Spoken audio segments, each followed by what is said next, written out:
And hello, movie lovers, and welcome to the show. So, with me, I have my good friend Zoe here with me from the Backlook Cinema podcast. We're here to talk about Edward Scissorhands. Does it hold up? Does it not hold up? We're going to find that out tonight as we strip away that nostalgia, and we're going to do that right now, guys. So, everyone, give a warm welcome back to my friend Zoe from the Backlook Cinema podcast.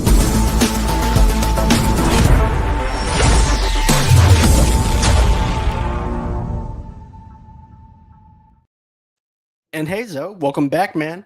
Hey, how are you doing? It's good to be back. It's great to have you back. I'm happy to have you here. I just want to say welcome back again. So my question for you is: this is your first time seeing this movie, Yes, Red versus I Hand. have. I'm intrigued. I want to know what your thoughts was because this one is actually for me a nostalgia. We're gonna get into that in a minute, but I want to know your first thoughts and everything. And you can actually take an NA for nostalgia, and you can just go in with what your first initial thoughts was whenever you've seen the previews. Where were you at this time when you first heard about Edward Scissorhands? Yeah, the thing is, I've always wanted to see this movie. When it originally came out, I just never got around to seeing it, and I just kept skipping it, passing it over, or whatever. Just never got around to sitting down and watching the film because I'm kind of a fan of Tim Burton. Most of the films that I've watched that he's directed, I kind of enjoyed. So there Batman, of course, but then there's also the Demon Barber of Fleet Street. Oh yeah, Sweeney Todd. There's Yeah, also Sweeney Todd. Sleepy Um, Hollow. Yeah, Sleepy Hollow. Yes, that was a good one. I even liked which the one that everybody else hated. The Alice in Wonderland. No, not that one. I actually did. Yeah, that's probably one I didn't like as much. But I didn't hate it like the other ones. No, this is also like a new adaptation of a book. I'm trying to think of the name of it. It's about a Charlie and the Oh, Chocolate Factory. Charlie and the Chocolate Factory. Yeah, I actually kind of liked it. I mean, it was overly long, but it kind of fit his aesthetic. I So got you. I kind of like that. I never got around to watching Pee-wee's Big Adventure. I didn't realize that was his first film. Yeah, So actually, I seen that one as a kid. yeah, I know a lot of people did. I wasn't overly attracted to Pee Wee Herman, so I didn't. He's I more can annoying understand that. than me because I was a little bit of an older kid, and seeing bits of it, like I never watched an entire show, but seeing bits of it, I'm like, yeah, I'm way too old for this show. And So I here I never said am. that I'm because it's like, laughing. I'm having fun yeah, in my Pee Wee Herman childhood. is like a Captain Kangaroo or like Mr. Rogers or something like that. So I remember Captain Kangaroo, he used to come on, I think he came on Saturday mornings. And I remember watching him when I was very young and I was very amused by him. But it's like, I was way too old for Pee Wee Herman. Yeah, I can imagine so, man. Like that was my Captain Kangaroo was Pee Wee Herman and stuff like Yeah. that. So yeah, that's actually my Captain Kangaroo. A little bit goofy, talking couches and stuff like that. But yeah, Pee Wee Yeah. Herman was Yeah. actually my Captain Kangaroo if you think about it in that kind of context. Right. So yeah, I was pretty excited about watching this. Now I have to say that my excitement was tempered because a few years ago, people asked him about why he didn't have as much diversity in his films, like maybe in some other films. And the answer that he gave, It it was was, very vague. I don't know if it was vague, but it was more like he would say stuff like, well, my films don't call for it, or it don't call for that diversity, or something like that. And that's a very unsatisfactory answer. I Yeah, think what the real answer is that he grew up at a time when you watch television, it was like mostly white people on television. And he's calling back to that time. So that's why many of his films look the way they do. A lot of his films kind of call to the past. They kind of call to maybe like the 1940s and 1950s America. And so that's the aesthetic that he's trying to raise up in his film. So that's it why makes sense. you don't see like a futuristic Tim Burton film. Like you're not going to see a a film by Tim Burton that's about 2020 well, that's too early. Yeah. That's too late. 2121. You're not going to see that from Tim Burton. No, you're definitely not. The only thing that I have to say is like with the new Beetlejuice, Tim Burton did put a couple of black people in there, but it was I just mean, yeah, there's but always that going to was be a it. That was couple only of like a black little people. small bit. Yeah, Right. yeah. There's always going to, I mean, even casting like Billy D. Williams as Harvey Dent, that's like inspired casting because you Right. kind of expect him to show up in a future film as the main bad guy because everybody know that he has a heel turn. But Right. so there's always going to be a couple of people, like even like with Pee Wee Herman. Pee Wee Herman had Cowboy Bob. I don't know what's his name, Cowboy Jim, Cowboy Bob, the one that's Yeah. played by Lawrence Fishburne. What is his name? I think it's Bob though. I want to It say. is. You think it is Bob? I'm So pretty sure. I'm not sure. Curtis, Cowboy Curtis. That's it. Cowboy Curtis. That sounds about right. So I don't know if Cowboy Curtis was in Pee Wee's Big Adventure, was it? Yeah. No, he wasn't. He wasn't in No, there. he The wasn't. movies But were always. Here's the crazy thing, man. Continuity, spontaneity when it comes down to the movies, because the movies are totally different than the actual TV show, right, which is crazy. right, But right. yeah, I don't think the movie was the TV show. I don't think it was supposed to be an extension of the TV show. I think this is supposed to be separate from the TV right, show. I never watched it though. I can't make that judgment. But it's like the TV show is very much a show. It's a he's presenting stuff to children, but in the movie he's basically acting out a narrative. So that's completely different. But I would just ask about Cowboy Bob out of curiosity. But like yeah. even in Edward Curtis, yeah. Scissorhands, there's a at least there's a few black people. There were some kids in the classroom. And then there's also the police officer, Yeah. and who plays a significant role in the story. So it's not like he doesn't have diversity. He doesn't want to feel like that he's being forced to do it, but at the same time, the answer that he gives, it's pretty obvious that he kind of wants to see. He wants to harken back to America where you didn't like. There are a lot of people that never knew that there were black people. It seemed Right. Go back like, to that age of entertainment at that time, in those times right, in the 1930s and 40s and stuff like right. that. Or at least that's But how people imagine. That's how people today imagine that entertainment was, because in that times, like maybe not in the 50s, but certainly in like the 20s and 30s, there was like certain types of entertainment where you couldn't get away from it. Like there was a time when the most popular form of entertainment was blackface. That you don't I remember see that. anymore for obvious reasons. Right, exactly. But I remember that though. I Yeah, really do. yeah. And then some of But people's favorite stars had performed in blackface. you're right. And that's the kind of information and history that is currently being suppressed right now. So that's the thing. And I think people like Tim Burton, they want to keep it suppressed as much as possible. But okay, so going off my nostalgia though too, this is what I have to say. As a little kid going into the movie theaters to see this for the very first time, and I still remember the trailer to this. I remember telling my mom, I want to see this movie. And this is actually my Tim Burton. This is actually my gothic Tim Burton without the CGI, without the weird stuff that he normally does and stuff like that. This is all practical effects. This is my Tim Burton, right? In the 1990s. And, this is actually the first collaboration between Johnny Depp and him as well, which I didn't know that at the time until I did some research on it. But, the thing that captivated me was the gothic look.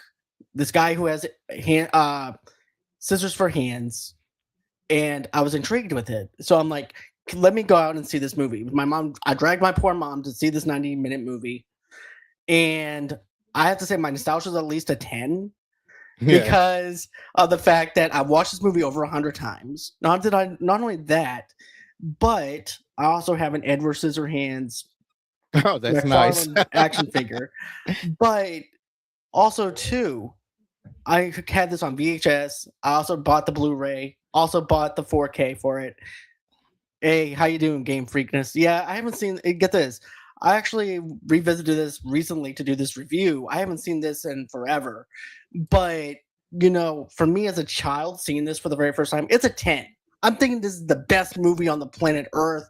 I'm enjoying this. I'm laughing my ass off at Johnny Depp banging his head up against the car on an accident. I'm enjoying my innocence of my youth. Watching it now, it's probably going to be a different story. And we're going to get into that why once we strip away this nostalgia.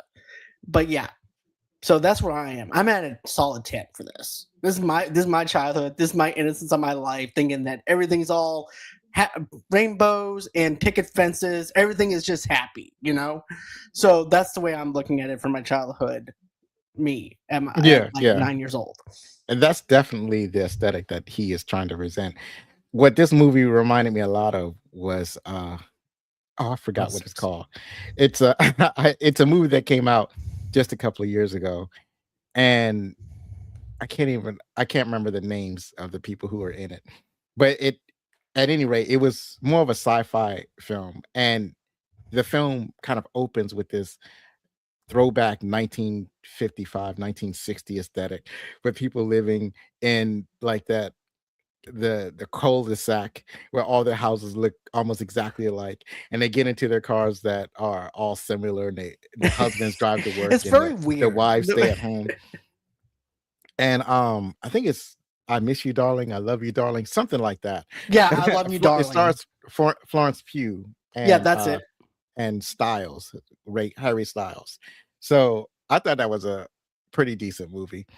And that's what Edward Scissorhands reminds me of. Okay.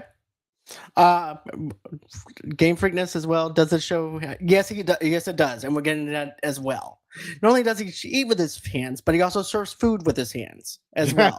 So he's a master of many trades. If you Well, think he's about not a master at eating foods with it. his No, he's scissors. not. He sucks at No, eating food. he struggles with that. He struggles with drinking, and it's funny, right? Because he doesn't need to eat. It's obviously demonstrated because he's been in that house alone before he was discovered. He's been in there for many years. It's indeterminate how long he's been in there, but he had to have been in there for a while. Right. And he's hadn't eaten all the time and never felt that he needed to eat. He's obviously a machine, but apparently he's a machine that can eat food. Just wait. We're gonna get into this because with stripping the wind of nostalgia, you're gonna laugh your ass off. I mean, how everything as an adult now Yeah, and yeah, stuff, and how I'm looking at this, you're yeah. gonna laugh at all the questions I have in life right now. Right. So Yeah, forget yeah. about This 10-year movie old, forget raises about a little lot of 7-year old questions. John. Yeah, forget about him. Yeah. So let's go on ahead.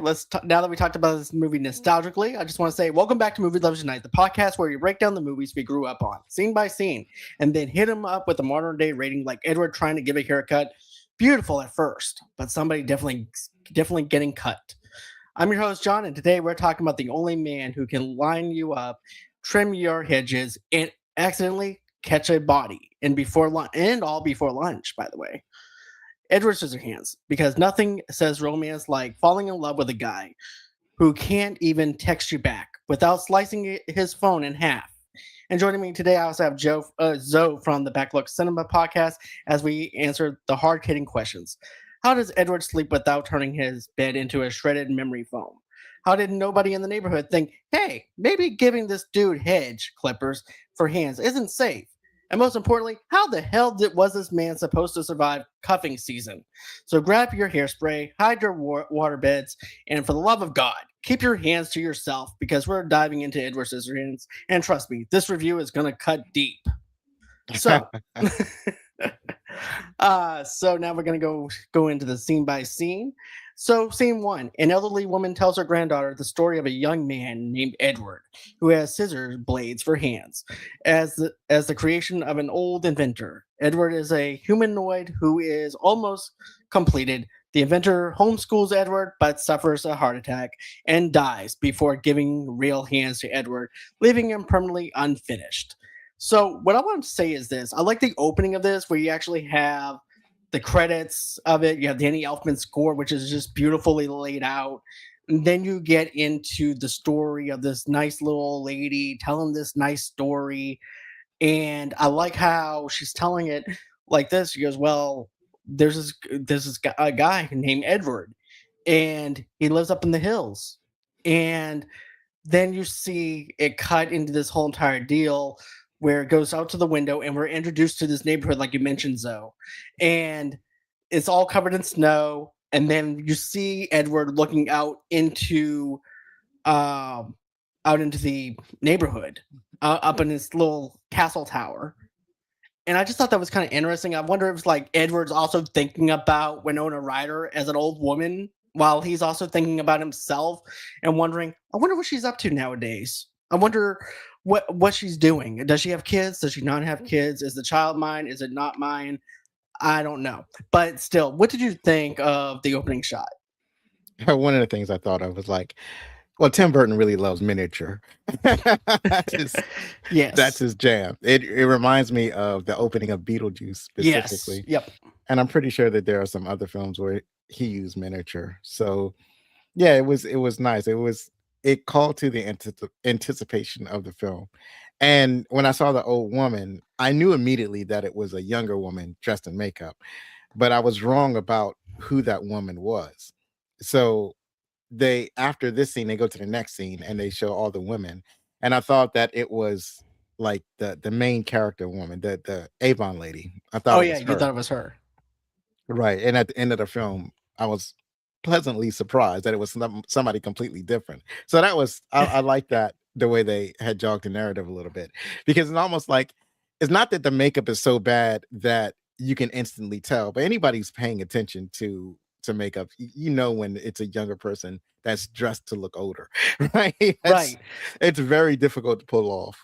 And the way that it looks, though, the way the cosmetics and stuff like that works for the makeup itself for Winona Ryder, you can tell with the lips and like the makeup's like here to here old, and then from the Right. lips, it looks like she's young. Right. Yeah, because there's certain things that they can't really cover up. And then the other thing is that people tend to look younger than they than when they age them up. Like you see actors and they get aged up makeup, and then when you see them reach that age in real time in real life, they don't look nearly like that. Like for example, you have William Shatner famously, at least a couple of times in the original Star Trek TV show, he's aged to look like an old man. But then fast forward to like even today or like maybe 20 years ago when he was like 80 something years old, he looks much younger than what they painted him as in that old episode of Star Trek. So they can't quite crack how to present an older person, how that makeup works. So No. but Not in the 90s at least. Now in today's makeup and everything, you could probably do a little bit of Benjamin Button effect and stuff like that with it and right. things like that. But back in those days, doing practical effects with a younger person, such as Winona Ryder at that time, it's a very hard thing to pull off, like you mentioned, which is probably why they kind of did like a little bit of a faraway shot a little bit, and then also a little bit more of an up close shot like later on towards the end of the film to Mm, let you know that's actually Kim, that's actually the love interest for Edward. right. Yeah, so that was a thing that I had to contend with. But yeah, it was I like how the movie's being set up. You can also the thing that I noticed is that it's being set up as a fable, like the whole thing, like the way that the set design is, the way they use the colors in the beginning, the music, it's all set up to as a fable. It's like most movies are set up to make you think that this is real life or this is something that can really happen or something that's actually happened. They try to reach as close to realism as they can, but Tim Burton's style is that he wants you to know that you're being told a story, and so he's not going to try to reach the utmost of realism, and you can see that being set up in the opening shot. Right. And plus, this is also a children's story, though, if you think about it, with the grandmother telling the granddaughter about her life. So it's like a little bit of fantasy mixed in with the storytelling. Right, So that's why it also kind of looks like that, too, I think. It's just the mind of the child, the innocence of the child, the way that kids probably picture it in their minds of what it would look right. like. So that's what I was thinking going into it as an adult of that. Just as I was at age 6 or 7 watching this for the first time in the theater and having that innocence and watching this for the first time. But Oh, yeah, so there are certain scenes I got to ask you about when you okay, saw this scene watching it as a child. okay. I think I know where you're going with. I know Yeah, exactly you where know you're going with. exactly which scene I'm talking about. There's actually two scenes that we can Oh, actually talk okay. about. One is this one coming up, but many years later, Peg Boggs, a local door-to-door Avon saleswoman, tries to sell all the descriptive Gothic mansion where Edward lives. She finds Edward alone and offers to take him to her home. After discovering he is virtually harmless. Peg introduces Edward to her family. Her husband Bill, their young son Kevin, and their teenage daughter Kim. Edward falls in love with Kim despite her initial fear of him. So let's talk about this. So we actually see her going door to door, Avon calling, Avon calling, and then you see the slut of the neighborhood with Yeah. because every suburb home has either the over religious woman or they have the slut of the whole entire neighborhood, which happens to be her. You know what I'm saying? So Yeah. anyways, she knocks on this woman's door, and she's like, "Oh, can you not tell that there's actually a truck outside my door right now? Right, And right, that right. means I'm busy."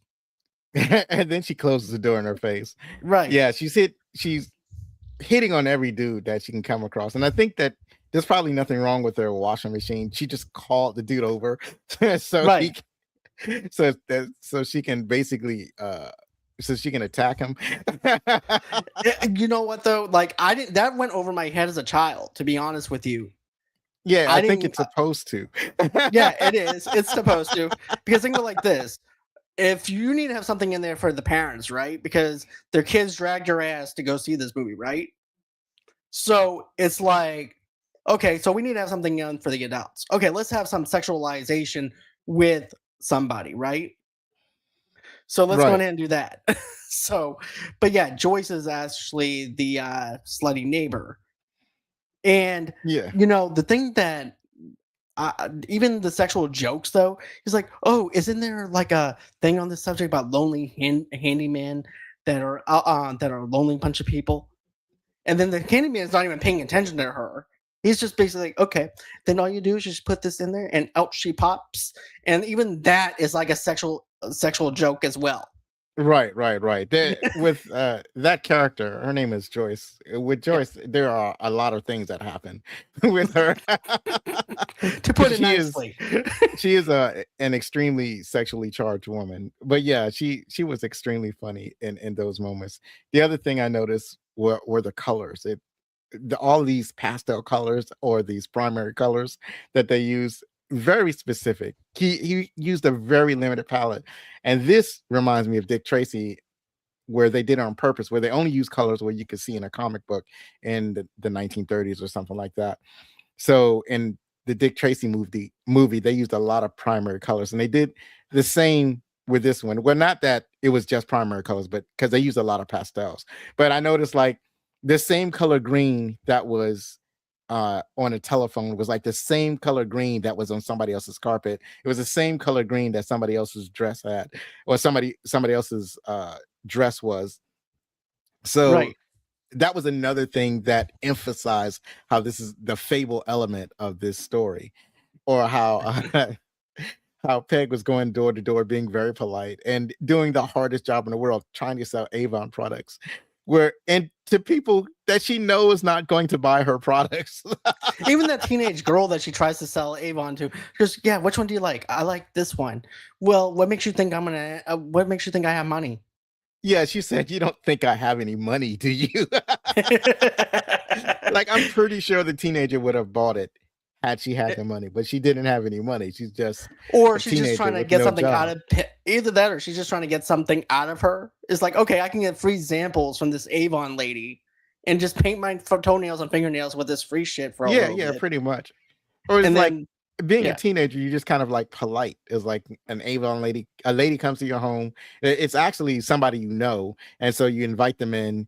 You have coffee. You let her do her spiel or demonstration, and then, but a lot of times this happens. Like you go and you try to sell to somebody, and they say, "Well, I can't buy anything at this time." So, right. After you just got done having a whole display for an hour and doing right, samples and stuff like that, and then they do that to you. It just sucks. right.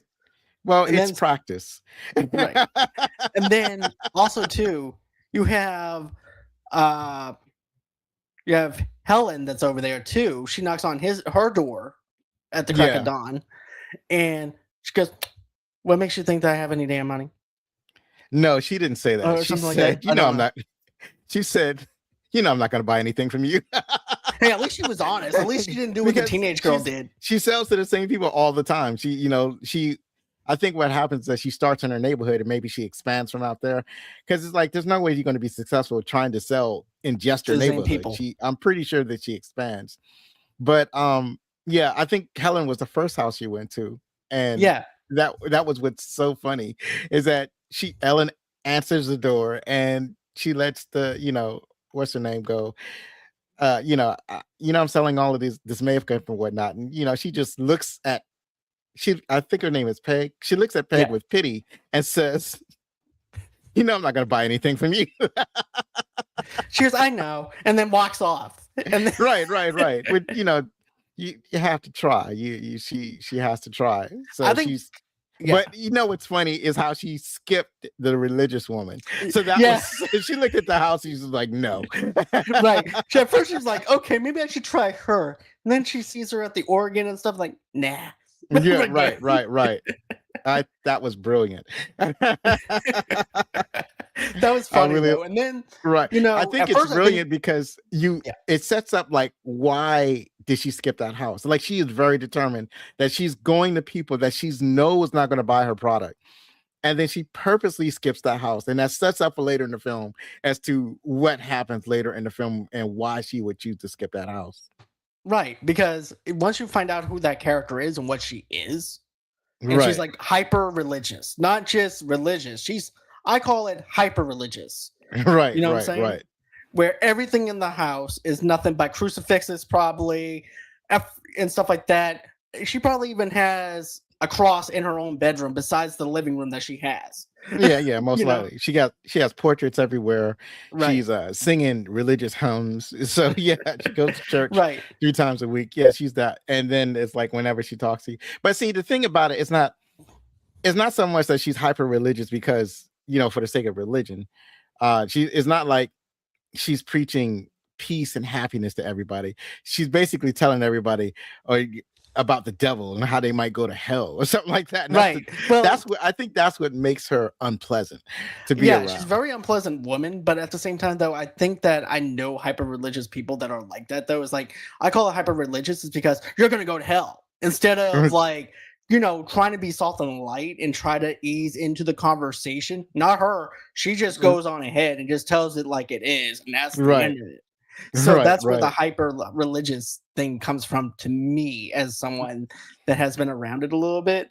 But that's what I get out of it. It's like she's like hyper religious to me. Right. But then you see Peg go into her car. And at first, you're right, though. I'm thinking that she's leaving the neighborhood to go out maybe to the town, maybe to sell some Avon. Maybe she has a table in the back or something that she planned out. I don't know. And maybe she's going to go and sell at that little market thing that we see Edward at. I don't know. But she sees the castle. I like how she has her mirror and how all of a sudden you have this beautiful neighborhood. And then then you have a castle looking over this neighborhood. Like as if Stephen King is supposed to be living there or something. But, well, close. They had Vincent Price was living there. Right. And we're going to get to that in a minute because I want to know. I have some questions. Just put it that way. But I do like how she drives into the driveway. You see all these things that Everett has done. You see the lawn care that he's done. That's how I'm gonna put it. Right. And then you see, I like how they play around with it though. Like you don't see Johnny Depp's face or anything. You see a shadow of Edward, like when she looks up, and then he hurries up and moves away from the window. And then when she goes into his house, into the castle, and you see a bat in the bat and everything too, as she's backing away. And then you see a shadow on the right hand side, and then you hear the scissors sound effect. Right. And then Edward hurries up, runs away. But I do like the fact that this castle feels like a character in its own self, and it's very atmospheric with the castle. And then you also have the cookie baking machines. That's what I'm calling it. I don't care what anybody says. I think that's the only thing it could be. It's a very elaborate device that it creates the dough and it flattens the dough, and then it cuts the dough into cookie shapes and it bakes it. But these are very undercooked cookies. I like because that oven is not nearly long enough.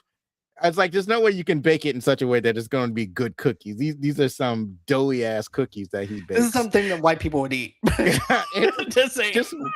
I don't even sure like it's just white people. Anybody who likes crumble cookie, anybody, right. And that's a lot of people who like crumble. I think crumble cookie is not a race-based organization. Right. I think everybody loves crumble cookie, and so anybody who loves crumble cookie would love the cookies that this inventor makes from this oven, because I swear it's being cooked way too fast. Right. You know what? We live in a fast place right now where we have 2 drive-throughs, and it still doesn't make a hell of a difference if we have 2 drive-throughs. Right. He has several machines that are pumping out cookies all at one time, and not shit is getting done. I think he just loves cookies. That's his favorite thing. Like, he doesn't have a machine to make anything else. But I mean, sure he does. He has machines to make other things. But as far as like food or a culinary experience, he has a giant machine specifically for cookies. Like, he doesn't have like a pasta machine. He doesn't have like a pizza machine. He doesn't have he doesn't have a fried chicken machine. He just has a cookie machine. So he has a penchant for cookies. Right. But what did you think of the castle? What did you think of Pig coming in there and stuff like that? That's what I would like to know, and stuff. Yeah, it's interesting because like she's full of color. She's got on these colorful clothes. She comes out of her colorful car and she's wearing these colorful clothes, and then she goes into this house, and the house is like black and white. It's like, and everything around her is just gray, black, and shadows. And so it's a stark contrast between her and the house and her looking around. So I like the way it builds up in anticipation for what's going to happen. And then when she gets to the attic, the first thing I noticed was like there's a giant hole in the roof. You're right. There's no real explanation for how that hole got there, but I'm thinking to myself that the floor of the attic should be ruined by now. It should be ruined. Like it should be an unsafe place to walk. It's experienced all manner of weather for Lord knows how long, and so it should be all rotten wood by this time. It should all be molded by now and stuff, and has that musty smell to it.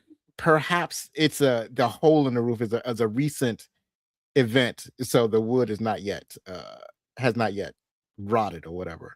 Right. And I like how Edward was discovered. What happens is that, because I didn't see it at first, I think maybe my TV was set too dim because I didn't see anything. And then what happens, you see a glint of his scissors, and I saw that glint. I was like, oh, there's something over there in that corner. And she says, oh, there's something over there in that corner. And she goes out and it was a very interesting meeting, because at first she's horrified, as she should be, because it's a dude with giant scissors where his hand should be.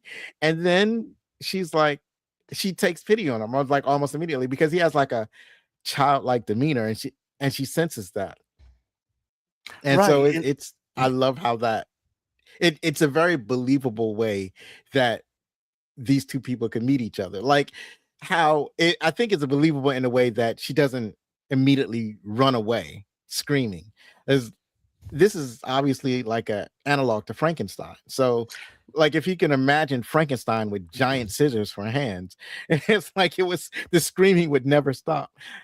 But this is like a kind of flip on that story, where instead of people like a stranger running away from Frankenstein, they take pity on him and they basically bring him into their home. So yeah, that the way that relationship kind of develops immediately, where it was surprising, but it didn't feel unnatural. So I really like that.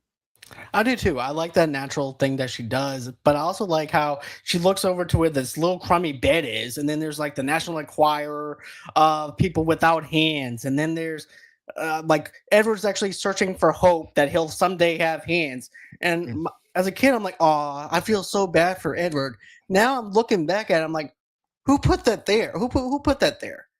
Because right. He doesn't have the way to put the tax on there. It could have been something that the inventor left behind. Oh, maybe. The other thing was that the first words that Edward said to her, she said, "What happened to your hands?" And he holds out his scissors and he's like, "I'm not finished." And she's immediately frightened. And it was like, it's amazing. That's the thing that has occupied him for a very long time, was the fact that he was an unfinished creation.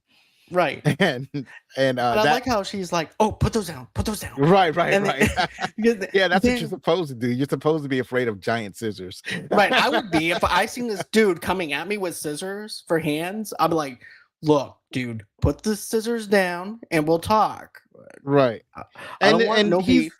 yeah, and he's very compliant. Like there's an understanding. And then he's got scars all over his face, and I had not realized why his face was so scarred until later on.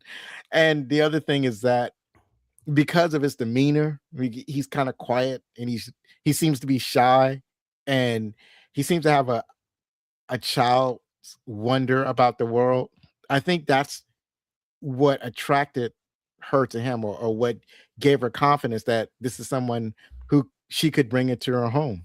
Right, because she feels bad for him. It's like, okay, she goes, "Let me try cleaning you up," and she takes some of her Avon stuff and things like that, and cleans up Right, his scars. And then she goes, "I think you should come home with me." And then she right, does like this little head bow, and then Edward does it back to her, right. and he goes, and then next thing you know, they're in the car. And you're right about the innocence, though. It's like the innocence of the child, as if it was Edward. And I like how you have the slip and slide, and he gets excited about the person going down in the slip and slide, and he's like, and then he accidentally bumps his head. Yeah, yeah. Because he's never been outside the house. He's never seen so much color. And the other thing about it is that the way Edwards is dressed, I'm not sure if he's naked, or if those supposed to be his clothes, because he never takes it off. But he's got No, on this like these black leather straps, and he has chalk white skin. And then he goes into a neighborhood that's filled with color, of like greens and blues and purples, and just all manner of different flavors of color. So what happens is that this is basically drawing a line between himself and the rest of the world. Like, it's showing visually how he is separate from from the everybody world. else. Right. Right. And then when she gets him home, and tries to make him feel comfortable. So yeah, I liked how the story is being told visually as well as through dialogue Me and too. actions. That part I like because it shows the separation between Edward and the rest of the world, and the way the rest of the world thinks of Edward as well, and being like alienated from everybody else, you know. And then even whenever you go, when she's bringing them through the neighborhood in her car, all her neighbors are running back in their house Yeah, and yeah. making phone calls and things like that. And you know what though? Well, I think those are his clothes because of the fact that I think it's made out of a machine. So I think those are machinery clothes, very heavy metal clothes. This is actually what happens when you ask your mom to bring you the Hot Topic and you come back with nothing but gothic wear. But you know, I do have to say I do like the costuming, and then they also too the separation of the with the colors and stuff like that, the color scheme. And I also like how she brings her into her house, and you're seeing this thing play out where it's like, wow, I'm missing out on something that I never experienced. Especially whenever she looks at all the pictures, and she goes, "Yeah, this is Kevin. Kevin looks a little glum because he didn't get no fishing. Oh yeah, my husband, he's also the champion of bowling, which is yeah, actually the yeah. second. And then this is my daughter Kim. But I always loved this actress as a mother because I loved her in The Lost Boys. Not only did I like her in The Lost Boys, every single time I see her pop up in a movie and she's a mother, I'm like, man, she's such a great mom. And Right. this is just her as a mother trying to be there for someone that she just met and try to show him, hey, look, this is my family, and I would like you to partly be part of this family. And maybe you might actually get a picture with us. I don't know. But I do like how she said, now this is my daughter Kim, and then all of a sudden his face just melts over Kim and how Right. beautiful Kim is. And then he knew it from that right then and there that he fell in love with her. Right, right, absolutely. The other thing is when he was in the house, she gave him clothes to wear, and how he had struggled to put on the clothes, but I think the clothes symbolize his attempt to assimilate to the rest of the world, because now he's not, you don't see his black leather clothing. And that was Mhm. that was the thing of it, is like he pulls these clothes over his leather clothing. I was like, and because he doesn't know any better. So I was like, well, maybe that's his skin or it's something like that. Because that was one of the things I was wondering does that mean he was naked the whole time and now he's putting on clothes Well, for the maybe first he time? feels like he's naked, but he's not naked. Maybe this is actually how he feels like that he should be, where he's Right. seeing everybody else with clothes and they're not covering up anything else of who they are. But you know what? You make a good point though about the colorization earlier, right? It's Yeah. like he's trying to fit into this society that he's now in.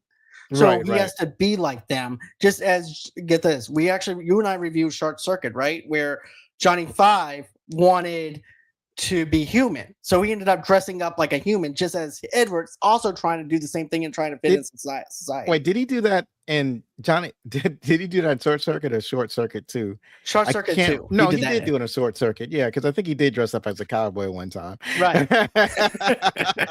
So, there's a little bit of a deeper thing here going on here. But yeah, you're absolutely right, though. Maybe it's just him trying to fit into society and thinking, oh, this is who I'm supposed to be. Right.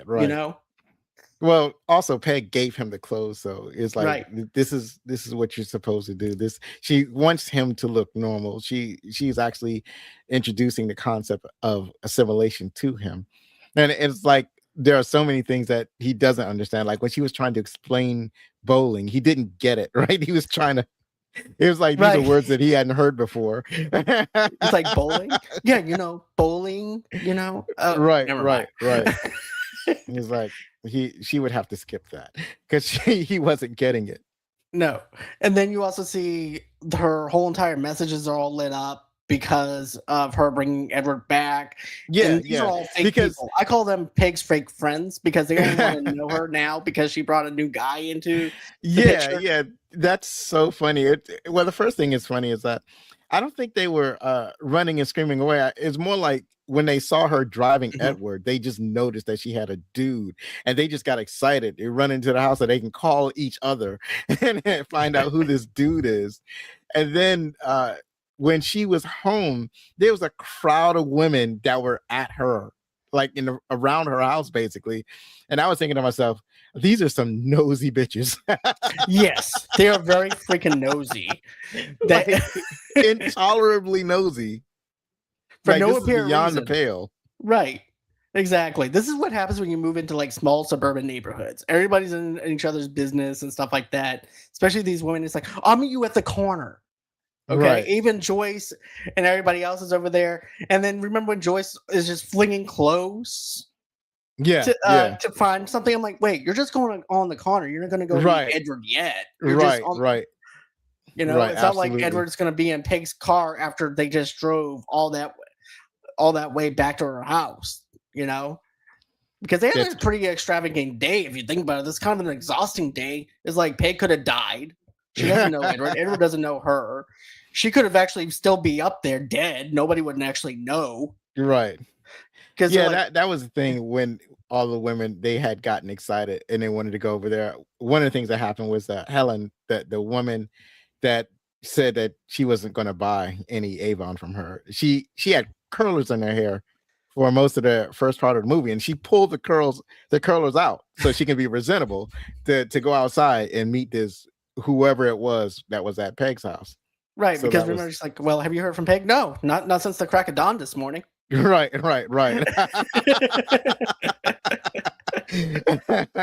But yeah, and then at the dinner table, we have the father sitting there. We have the brother, and the brother wants to bring Edward to show and tell. Edward's actually having a hard time eating his food. No one's helping the poor guy. He's over there with a pea stuck on his scissors. On the tip of his scissors, I think, right? Yeah, tip of his scissors. He's cutting butter with his hands. Right. So the poor guy only had one pea probably for dinner, and that was it. Right. And then it goes right. And also Alan Arkin was just amazing. He was completely nonchalant, basically throughout the whole movie, never really getting overly excited, not really all that concerned that his wife just brought a strange boy to their home, a strange boy with giant sharp implements where his fingers are supposed to be, not really caring, just totally accepting, just completely chillaxed about the situation. Like even their son was kind of like surprised, and then later on when the daughter comes home, she's in shock, obviously. But it's like he's completely nonchalant about the situation, and that right? was just He's an like, amazing way to play a character. right, because he's like this husband that just comes home and just likes to see his wife and his kids, right? And it's like this is like all normal for him. It's like, okay, Peg just brought home a guy. It's perfectly normal. She does it every Right, Tuesday. right, So, the thing that I liked is too. He's like, so Ed, I bet you could see a lot up there, huh? right. Probably past the town, huh? Sometimes. Yeah, I mean, just having a regular conversation, Conversation. just that's like an icebreaker question, right? Right. But I do love him as the husband, where he's just just trying to be the best he could do as a father figure, probably for Edward, just as Pig is in a Yeah, sense, and try to yeah. be there for him. Yeah, I think it shows that he trusts Peg. So he doesn't really question that she brought this boy home. And so he immediately starts to give it this weird advice, this fatherly advice to Edward, right? So Right. it's so funny, especially as the movie progresses. He's constantly giving his advice to Edward. So We're I gonna thought get to that that in was a few too, because I thought some of those moments were actually pretty funny there's as something well. charming about that attitude. It is. It's not dickish or anything like that. I think it's just a very charming attitude to have towards somebody. He's like not being judgmental, just taking him in for who he is, and just trying to be there for somebody. That's Right, never right. been taught right and wrong. Just trying to show him, hey, look, you're safe here. Yeah, yeah, yeah. So it shows Also, some humanization. what's really funny is that the bed that Peg chooses to put him in is her daughter's bed, and her daughter has a waterbed. He immediately accidentally punctures it, was able to save the day by just putting like a doll on top of the puncture. Yeah, like the Now, little stuffed animal plushie. yeah, the little stuffed animal. Now, here's the thing: I've had a waterbed, and I can tell you that's not going to work. It's No, not. it You're not doesn't. going to be able to just put a doll over the puncture and stop it. And the way he punctured it, like as big as it was, it should have been water like shooting out, not just pooling at the bed, at the surface of the bed. But I understand this is a fable, so I can accept that he's able to stop the leak with the little stuffed animal. But the problem is that why would you choose to put a man with scissors for hands in a waterbed? And especially when Right? you had another bed available. You could have put him in your son's room. Your son thinks the kid is cool. So you could have been in that room when you had a regular bed, but no. Now you put him in a water No. bed. No. Where On top of that, though, man, they could even put him in that. You know how once he sees Kim and they bring him down to the basement? Why couldn't he right, you just be could have in put him that in the one? basement. That's where you would naturally put somebody like that. But Unless they the, were thinking, well, he stayed up in the attic all those years. Maybe he might feel like the basement is just as it is as the attic. I don't know. I But think that she just instinctively wanted to put him someplace where he might be comfortable. right. And maybe she figured, oh yeah, the water bed is very comfortable, so let's put him in that water bed. But still, it's a Right. water bed, and he has scissors for hands. The only thing that really saved him, like one of the questions you asked at the beginning, is how does he sleep in a water bed, or how does he sleep at all? And given that he's an automaton, he sleeps in a very peculiar position. He just basically holds his hands in Very front of him, awkward. and in a particular way. It's awkward for a human, but for a robot, not a very difficult thing to do. That was No. just his pose. It's like he slept like a praying mantis lying down, He, right? he slept like a machine. Like you said, Yeah, like a robot. basically. But And yeah. it's like we're not even sure if he really slept. He just assumed a position and probably just dialed back his awareness. It's Right. probably what happened. He Because when powered poor down a Kim little bit. comes home now, okay, my first initial thought was there should be payphones around this wherever she is if she's coming into town. Hey, mom, Yeah. look, I'm coming into town. Coming back early from my camping trip, or I'm on my way home. I'm gonna be a little late coming home. Well, hon, guess what? I picked up this guy named Edward. He lived up in this castle. He's actually in your room right now, but let me try and get him to move out of your room so that way you'll be all right when you come home and you won't get freaked out. I mean, No, yeah, that's a possibility, but there's really no reason for her to call home. It's like it's her home. She's not going back to Well, somebody else's place. here's the thing. As a She teenager, I was taught to call my parents whenever I'm on my way home and when before when I'm leaving and when I'm on my way home. This is the 90s. So my right. thing is this. Come on. Just call your mom. Say, hey, look, mom, I'm on my way home from a camping with dickhead Cameron with my boyfriend. And I'm going to be on my way. And so, there was no phone call or anything. She goes home. She's going to go ahead and sleep. She's getting undressed. Edward's sitting there in the background. And then all of a sudden she notices in the mirror, there's Edward, all awkward as shit. Right. And then all of a sudden, right. Because she screams. He's excited because he's scared. He must be scared, and he's scared. He doesn't know what to do, and he loses control of his fingers, and he starts slicing up her waterbed. Basically causes a flood. I've had a situation like that before. I had a situation where my son Zachary, he stabbed the waterbed. So I've told this story many times. Like, actually, this is back when he was like 5 years old or something like that. No, actually younger than that. It was before he went to school. He was still in diapers. So he was like 3 or 4 years old, something like that. He was very young. And at first he was stabbing it with needles. We never saw him do it, but it's like we would see needles in the bed, like pens, like push pins. We would see these push pins in the bed and we would see these tiny little holes. And I was like, somebody stabbing the waterbed with push pins. And it was like, and I didn't think nothing of it. Like, I didn't do further investigation. I just took the pins out of the bed and used the small patches to seal the leaks. And then one day I was sleeping and I wake up and I see Zachary pull a steak knife out of the bed and this huge plume of water that shoots up because I'm in the bed. And then I start chasing him down the hallway. And actually, it's like I gotta choose between catching him or trying to stop the leak. As I was chasing him, he threw the knife like it was a murder weapon. It ran to his mother. And then I had to go and deal with the waterbed, like spewing water all over the place. It was a thing. It was an ordeal. I've been at a friend's house in the early 90s where everybody had waterbeds. So I definitely understand that struggle. And plus they also have to do something else to patch up the waterbed and then try and get the waterbed back to level again. Right. Yeah, you got to. There's a whole ordeal and a whole chore about it. Yeah. You got to patch up the waterbed and then you got to refill the waterbed. Yeah, it's a pain. And they're not even that comfortable. That's why they fell out of fashion. That's a good thing. Now we can see why. Yeah. But so now we actually have that happen. He goes downstairs and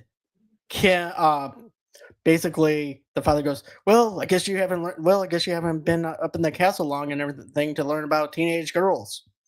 Right. He goes, here you go, Ed. He goes, what's this? Lemonade. Oh, yeah. He starts messing around with the glass. The poor guy can't even have a drink or anything, but the father's still talking. The glands swell up. Yeah. He's just having a casual conversation. Like, his daughter is freaked out. He got woken up to have to deal with the situation because they got to find someplace else for Edward to sleep. And he just casually starts pouring quote unquote lemonade and pours Edward a glass. And Edward is struggling with this glass and he's just casually drinking. And finally it's like everything he do is so casual. And so he casually grabs a straw, casually puts it in Edward's glass so that Edward can have a drink. I love this though, the back and forth, and then he understands Ed is also just as freaked out as Kim is though too, probably. Right. So he's trying to calm his nerves down. Right. And so I like how the juxtaposition is where now you have Peg talking to Kim saying, hey, look, the poor thing, he was just up in the castle by himself. Right. And I thought it would be a good idea to take him in and everything. And by the way, I want to correct myself. It wasn't, the boyfriend's name is not Cameron. His name is Jim. So I know people are going to be like, well, his name is not Cameron. His name is Jim. I promise you, internet, I got it right. Right. But you know what though? So I like how Peg is like, well, you know what? You just need to go on downstairs and shake the man's hand. She goes, shake his hand. Well, not literally shake his hand, but right. And then he goes, hi. And then Ed is right, because he's now it's like he didn't even get drunk. He got high off of alcohol. So now Right. it changes his behavior so drastically that he actually becomes the thing, like a frightening thing. It's like he's actually a frightening figure now because he's drunk off of alcohol and then he falls over. Right. Right. And I was wondering, like, if he's a machine, what is that doing to his hardware on the inside of him? Is it like Right. burning the insides of his gears? What's the deal? Right. And What is the deal indeed? If he can eat food, it stands to reason that maybe there's a way that he can convert food to energy. So what is so maybe alcohol? he Because doesn't shit it alcohol out. He in some just instances, there are some forms of alcohol that can be used as fuel.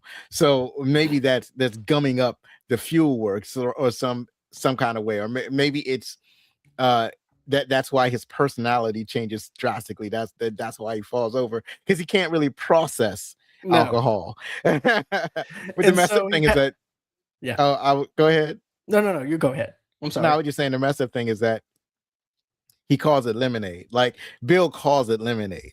So that's the messed up thing about it. It really is. It is messed up. And then the next day he goes over to Joyce's house. He goes, "Would you like some fresh lemonade?" Lemonade. Right. Immediately throw now he has a reverse Pavlov's dog reaction to lemonade, and instead of That's his my mouth reaction to watering. Jägermeister, but you know. Right. But you know, I was thinking to myself, well, if you're a machine, then why are you trying to puke? Is you know what I mean? Like maybe it's just a flashback of him having that moment and just having Yeah. PTSD. Maybe. Yeah, I think that's what that is. That's PTSD all the way. But yeah, as our neighbors are curious about their new house guests, the Boggs throw a neighborhood barbecue, welcoming Edward. Most of the neighbors are fascinated by Edward and befriend him, except for the religious fanatic Esmeralda and Kim's boyfriend Jim. Edward repays the neighborhood for their kindness by trimming their hedges and into uh, lawn art. This leads him to discover he can groom dogs here, and later he styles the hair of the neighborhood woman.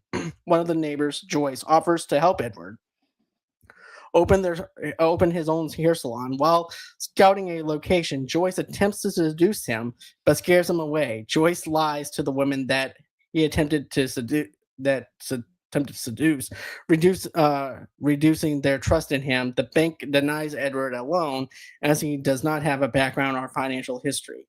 So there's a lot going on. So let's talk about the fact that these neighbors, these nosy ass neighbors, forced Pig to do a barbecue. Yeah. They just come over to her house and said, "Oh yeah, you are what time is the barbecue? Like, what time should we come over?" It's like And Joyce is the one who's initiating this whole entire thing too. Right. And poor Bill's outside with after that whole entire ordeal with the religious person with Esmeralda, Right. because she's like burning of nature or something like that. I forgot how she put it, but Well, I forgot. Yeah, I forgot most of her speech. She was warning everybody else about Edward. So basically, how he's like, she didn't necessarily call him a spawn of Satan, I don't think, but she basically references. She suggests that Edward is evil and that he's the everybody devil, should stay away basically. from him. Right. But also too, remember she does this too. She goes up to because Edward's actually. Well, that's not at that point yet because he hasn't made the dinosaur or anything like that. But he's already made the dinosaur. I like how they do the dinosaur thing too. Right. I forgot when he did. I forgot when he first starts doing it, because Bill is outside and he's cutting the hedges, and so Edward starts imitating Bill, like cutting the hedges. Then he just kind of gets out of hand and creates this dinosaur. But I don't remember when that happened. That happens before the barbecue because the dinosaur was up at that time. Okay. So yeah, that happens before the barbecue. But at that point in time, he's already cutting the hedges of the family and stuff like that. A Pig and Cameron and Kim and also the father as well.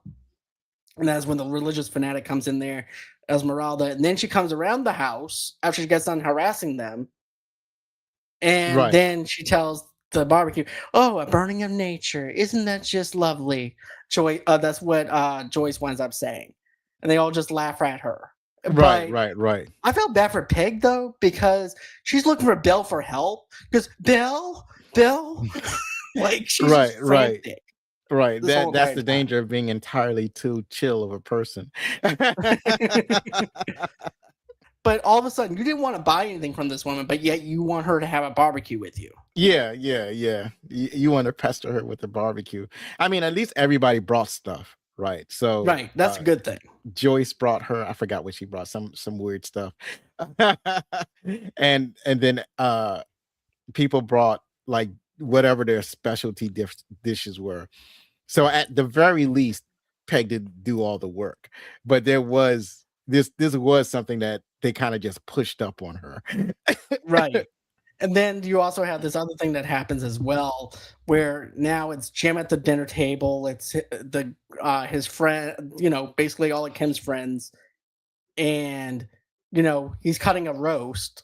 And I like how they have like a little apron around him now, Right, right, right, right. like he's the chef of the house and cutting this. Right. And the friend goes, "I don't think I should touch that because he used his hands." Oh yeah, And he yeah, yeah. accidentally That was a dinner later on. right. And then he accidentally drops it on Kim, drops the roast on Kim's lap Right. and stuff. But yeah, we'll talk about that a little later. But I do like the barbecue scene. I thought the shish kebab was actually pretty funny. Then you also have Yeah. this other war veteran that comes in there. Don't ever tell them that you have a handicap. Don't you ever tell them that. Right, right, right. Apparently because I think this guy was handicapped. But I Yeah, think he it was had, he something had wrong a with his leg. yeah, he had a leg because remember he knocks on the leg and you can actually hear. Yeah, yeah, yeah, yeah, yeah. And so that's kind of like foreshadowing something that happens later on Right. in the film. And because at this time the whole neighborhood, they love him. They're all curious about him. They all love that how different that he is. And it's almost like a commentary on, like we talked about earlier, about how Tim Burton didn't have a lot of diversity in his movies, but this is like an example of diversity in movies, like paradoxically, because this is how people react when they meet somebody who is different, who is fundamentally different than they are, and so they're asking like what might be stupid questions, like the way Bill asked, like when they first met. It's like, oh, so you can see far away high in that house, huh? Right? When Sometimes. people You're right. meet when people meet others from, like when people from America meet other people from other countries, they'll start asking strange and stupid questions. And then even as an American, when you travel abroad, people are asking strange and stupid questions about America, right? So Exactly. there's a lot of that going on. So everybody is curious about this new strange person that's in their neighborhood. And I like how all these interactions happen at the barbecue. I do too. I like the interactions. I also like the joking and everything too. Is like, hey, Ed, do you? My guys and I, we're gonna invite you to a card game. Do you want to? But only one thing: you can't cut. Right, right, But- right. That And then- was yeah. that was definitely a dad joke. yeah, that was a dad joke. Then there was also where what else was there? There was also the veteran guy. There was also the shish kebab thing, and I like how everybody's feeding him the salad and stuff like that. All Yeah. the neighbors are, and they're stuffing Right. his face. And then Bill goes up to him and goes, he goes, "Okay, soup's up." And then here's Edward holding the shish kebab. He goes, "I thought this was going to be a shish kebab." And he goes, It is, Ed. You just need to stop taking things literally." Right, right, right. Then that night, he has that flashback of the inventor, Yes. played by Vincent Price, which I feel this like- is actually, Was that night, or was that during the barbecue? Somebody says something that well, causes them to he- have the flashback. Pig actually gives him the flashback. Gives him the flashback. Remember, whenever she's cutting open the the can, and he sees the can, and Yeah, he's, you that's what remember? it was. Right. She's cutting something open with a can opener, and then that reminds him of one of the contraptions of the inventor's house. And then So that's I when was thinking, he's I had this in my notes. I'm like, is Edward actually flashing back to the time that he was in a machine, to the point where he's like being the machine of opening cans? right. That's what I thought too. It's like, was he a can opener before he was made into an automaton? And Right. but no, that thankfully that wasn't the case. It was like he's flashing back to when basically the inventor was trying to teach him ethics. Right, because at this point we actually see the cookies being made whenever we see the can opener and stuff like that. And then the flashback I'm talking about is after the barbecue and everything. You see the process in the book of how he's trying to turn this machine into a human, and then he's Right, trying to teach, like you said, economics, trying to teach Edward about how to place his napkin on his lap and being right, having manners and being respectful. right. Yeah, So that he starts off one way with ethics, and then it seems like not that it's too much for Ed, but it was getting a little bit complicated. So he switches to like a different type of lesson. I think it was more like a story or a fable or something like that. right, it was like this joke that he said that he It was a had. book of poems. Yeah, He switched to poetry. I just love how Vincent Price does this, and this is actually Vincent Price's last movie that he was in, and because after this he died. But I like Mm. how he goes, boring. Okay, and then Yeah. and then he opens the book and and he goes, okay, you can laugh. It's funny. Right. Because he sees Edward kind of having a smile, a little bit of a smile. So he's Right. actually trying to teach him how to have emotion, which is also Right. something that I thought was interesting on him trying to teach him on emotion, because machines are not supposed to feel emotion. Chat GPT, but but I just thought that was interesting. And then you know, my other thing was this: I'm like, does he even have a penis? Like, how is that supposed to work with him and Kim being in a relationship? That was also another thing in my mind now as an adult. Well, Like, some people would suggest that actual sexual copulation isn't necessary to have a loving relationship with a partner. Some people might suggest that. So I don't think that's entirely relevant, unless it's somebody like Kim would not want to be in a relationship with somebody who could not perform in that manner. So right. I don't know. I don't know. It's kind of, that's why I'm saying that I didn't understand the covering over his most of his body, if that was actually his body or if that was clothing. It's like that's because he's like I said, he's a machine. So Right. and it's I'm like thinking that's his it doesn't body, though. It does make sense seem for it to like be his body. right. It doesn't seem like he ever takes it off. Apparently he doesn't expel waste like No, biological beings. So there's no need for him to take it off, apparently. So it doesn't seem, I don't think he ever sweat. So no. it's like he's not like he's suffering under that covering. So it's well, I guess this is something that we're not meant to know. But then we have the whole thing with, like I said, at the dinner table with Jim, because I was setting up that establishment of like Jim is rich. He's a rich douchebag who has everything, all except a car. And I like how Bill's like, well, that's good though. It sets up character for yourself and everything, and Right, teaches you right, how to earn. So he's actually trying to be a father figure to Jim, and Jim's just not having it.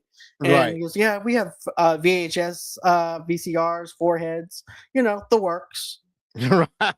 And then here's Peg. Wow, wouldn't it be great just to be that rich? Right. So she's being envious, and she even owns up to the fact that she's being envy of his parents, though Right. too.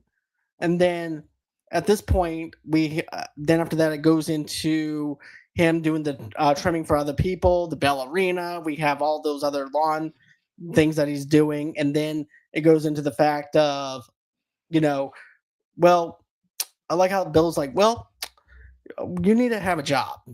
Right.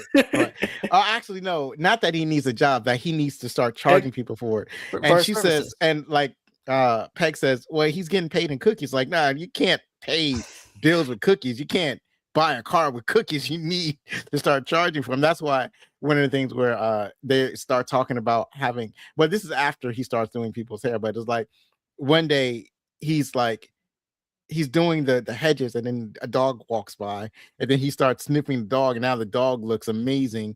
Then, right, a French poodle. Yeah. Yeah, I like the progression. Is like he's just suddenly he's cutting everybody's, he's a dog groomer after that, and he's cutting everybody's dog, and not just regular dog grooming, which is like fanciful dog grooming.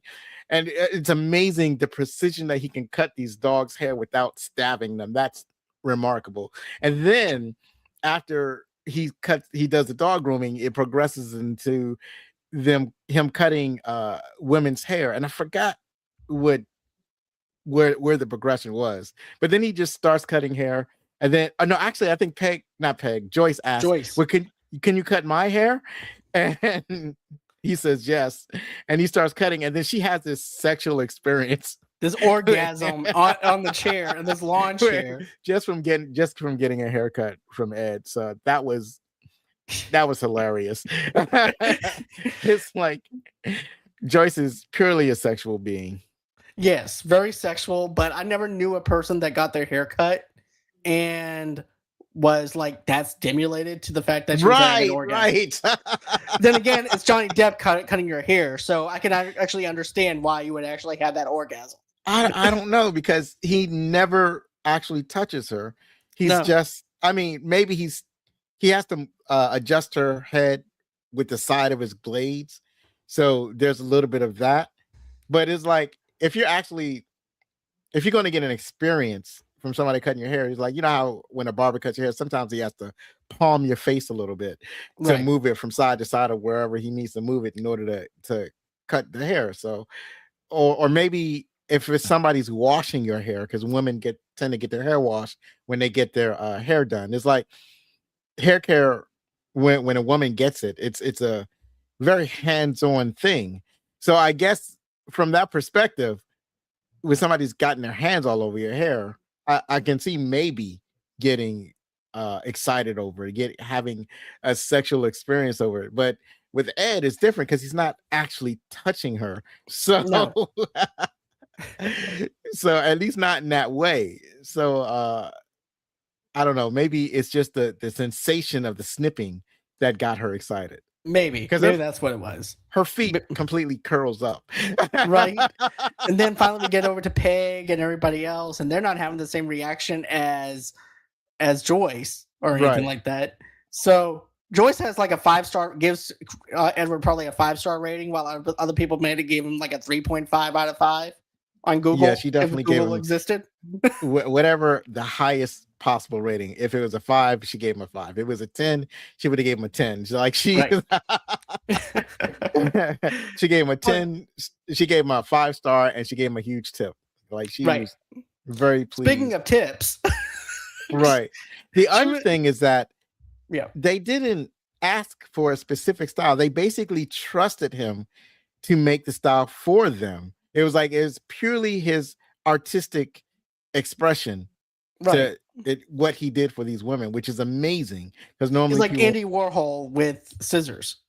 Well, I don't know, because I don't know if Andy Warhol did art for other people.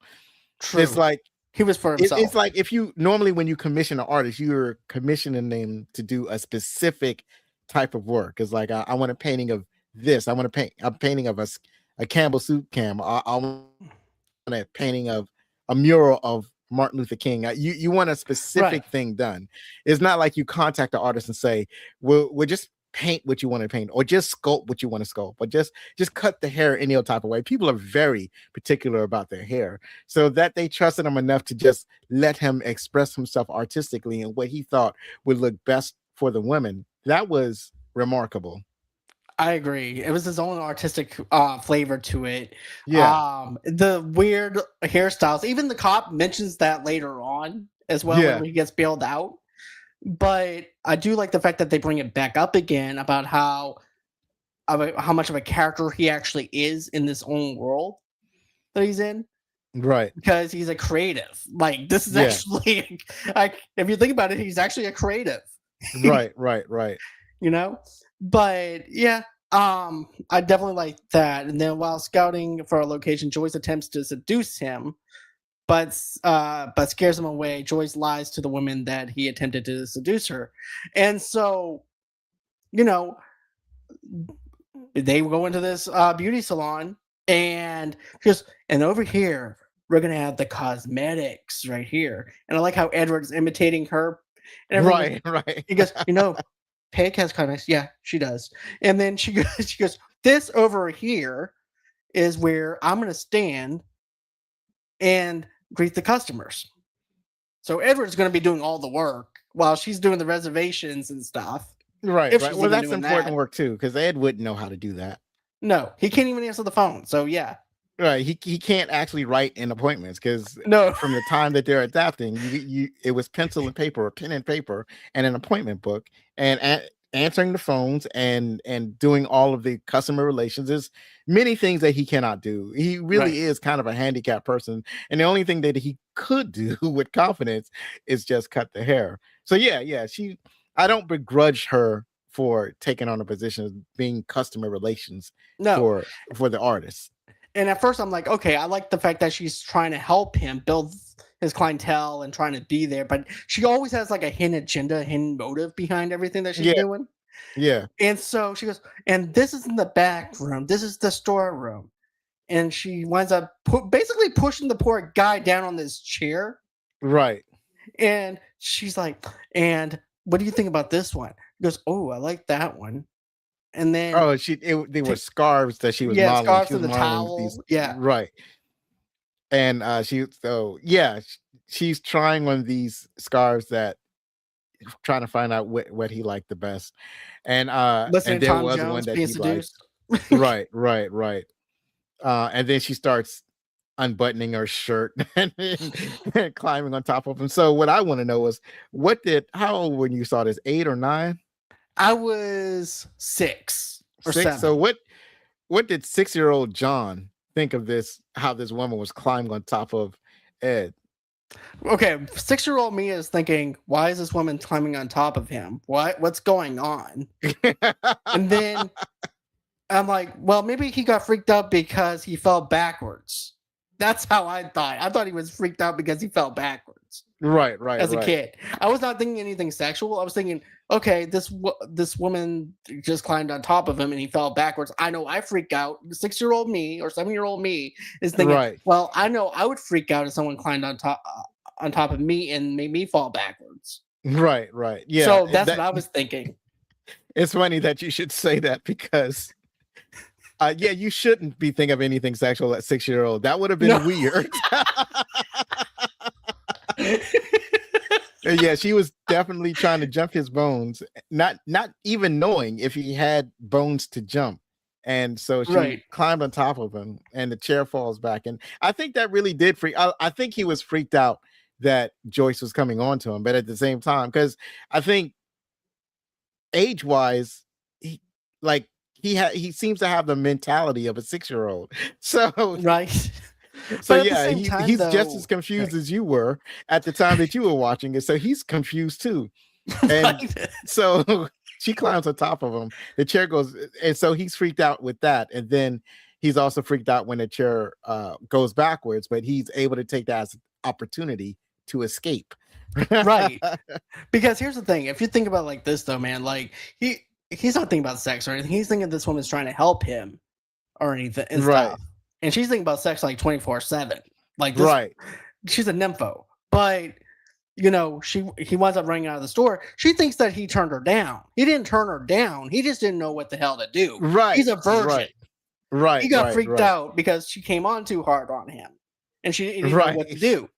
Especially whenever he goes into the thing next door, the place next door and everything.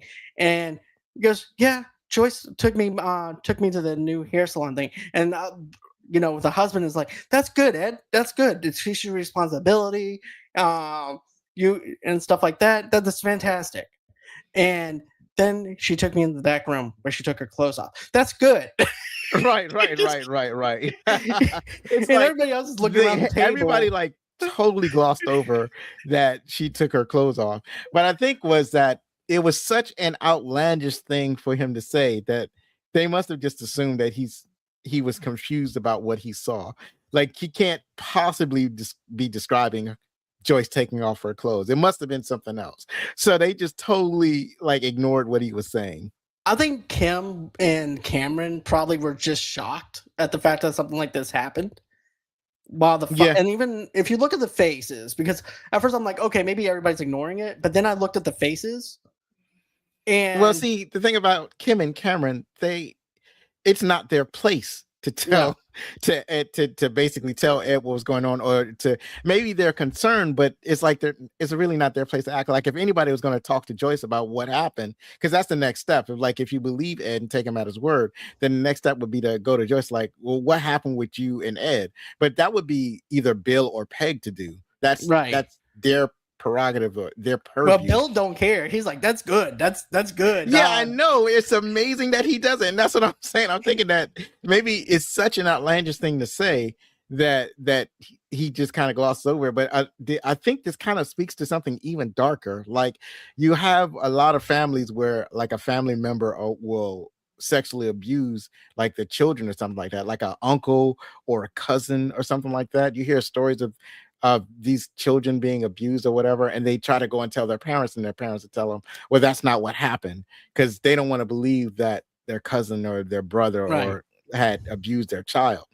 So this happening in Edward Scissorhands kind of speaks to that dynamics, that thing that sometimes happen in families where Bill just kind of ignores Ed and it's like, oh, that didn't really happen. He doesn't say it out loud, but his entire mannerism kind of says that, right? And everybody's like, this is not normal. And like the way Right. that even when Peg is looking, I'm like, what the hell is wrong with you? Kind of look. Like, Right. she's not saying it, but she's thinking it, just her Yeah. body language. And so are the kids Yeah. as well. Yeah. So now we have jealous of Kim's attraction to Edward. Jim suggests Edward pick that lock on his parents' home to obtain a van for Jim and Kim.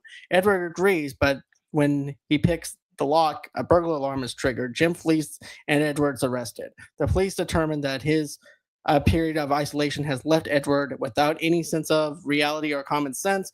Edward takes responsibility for the robbery, telling Kim he did it because she asked him to do it. Coincidentally, Edward is alienated by those in the neighborhood except for the Boggs family.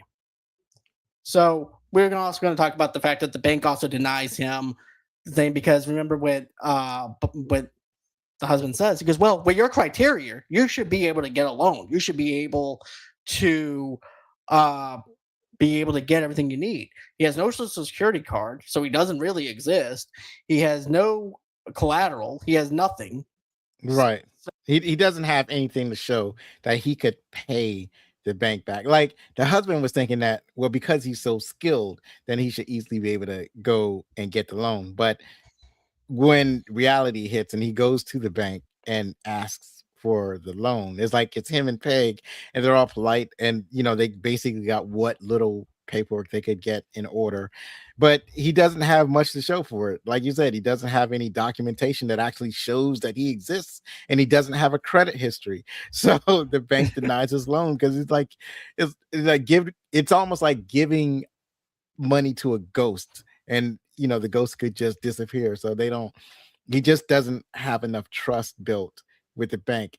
And with these times reflected, so this kind of reflects the before, I think it was before 1989, there was no credit report.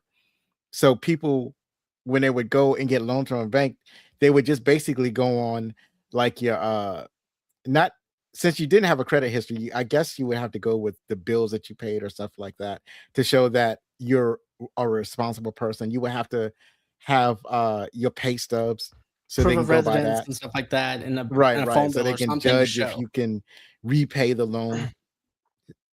So I think that's what Edward was going through. My thing was this, though. I was like, well, Joyce was actually, I was wondering if they were going to use Joyce as a way to get what Edward needed. And now that Joyce That has would have been basically, right. That would have made more sense. It would have made the best sense if Bill had went in and asked for the loan, and basically, well, Bill and Edward would go in and they would ask for the loan jointly, and that should have worked because it's kind of weird for the time period that's being depicted for a woman to go in and ask for a loan. Right. So This she is like was her baby asking for boy. it. That's Right, that wants a loan. And then right. even whenever they She go on the talk shows and stuff, she's actually there with him. None of the family members are. Kim's with right, Jim. You right, also and stuff like that. It feels weird and misconjointed in a sense of like if Edward's part of your family, you want it to be like a Good Morning America broadcast thing too, of all the family being there. Just as the bank situation, there should have right, been the husband and the wife and Edward. right, right.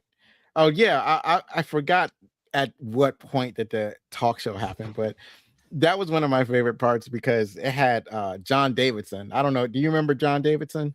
I barely knew some of his stuff, but it's like a fog. You know what I mean? Yeah. So John Davidson is impactful for me because I didn't know him in any other capacity except for one of the hosts of a show called That's Incredible. And so in that show, it's kind of like a Ripley's Believe It or Not, or it's kind of like there's really no show that's really comparable to that show, but they would show like people with crazy or amazing talent. So sometimes the people would show up on the show and do like have these amazing abilities that they would do on the show, like somebody who could tightrope real good. Like the closest you can come is like Johnny Carson, and when he would bring someone on that had some kind of amazing talent. So that's what they would do on That's Incredible. And Okay. sometimes they would go out into the field and they would have videos or something like that. So it's kind of like if you took the Guinness Book of World Records and put it on television. So that's what that show was about. And I used to watch the show all the time. And apparently John Davidson was a singer.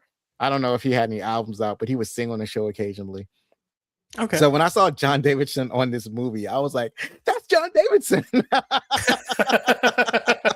And he's fully in capacity of being a TV show host because that's what he did. That's what he does. And So that's his thing.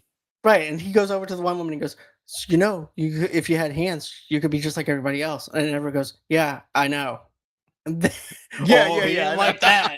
And then, I like how he said that. It's like he left out no duh, right? right. That's kind of like why I'm here, lady. I want right. to hopefully then, get surgery after this. Right. Yeah, because someone offers them, like they know a doctor that has seen cases like that, and he said, well, he'd like to meet them. So yeah, that was it. I like the interaction where people offered to help him out, and then that he would get help. And I think that one of the most poignant things that was said on that show was that somebody suggested that if you replace your scissors with natural hands, then you wouldn't be special anymore. And Peg kind of spoke up and she said, well, he will always be special. And I thought that was amazing. A great moment. Yeah, that was a great That's moment. when her motherly instincts came into play. It's Yeah. like, okay, I like how she gives him enough room to be able to handle his own self.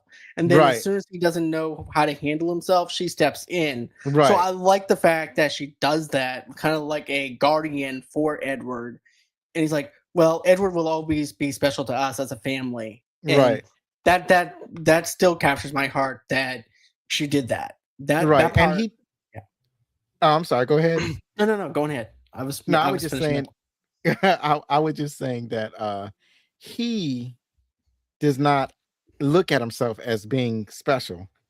He sees himself as being unfinished. So when they say or suggest that, well, you won't be special anymore, I think he would have probably said something like, well, I'm not special. It's like I'm actually unfinished, but he doesn't get a chance to express. He doesn't know how to say that or express that. And that's when Peg came in and, just said that he'll always be special. Right.